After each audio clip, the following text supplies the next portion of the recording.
RSS అన్నప్పుడు మనకు రాష్ట్రీయ స్వయం సేవా సంఘం నిజమే బాగుంది. రెండవది ఆర్ఎస్ఎస్ అంటే ఆర్ అంటే శ్రీరాముడు రాముడు, ఆర్ అంటే రాముడు, ఎస్ అంటే శివుడు, ఇంకొక ఎస్ అంటే శక్తి.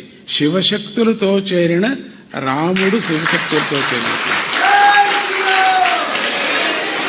ఆర్ఎస్ఎస్ అంటే రాముడు శివుడు శక్తి, రామ శివశక్తులతో చేరినటువంటి ఈ సంఘం. చాలా అద్భుతంగా సేవలు చేస్తున్నాం. మనమంతా తెలిసి సేవ చేస్తున్నాం, తెలియకుండా సేవ చేస్తున్నాం. మన భారత భూమికి మన చేతనైన వంతు మనం చేస్తున్నాం. దీనికి బలం కావాలా, హనుమంతుడి యొక్క బలం కావాలా.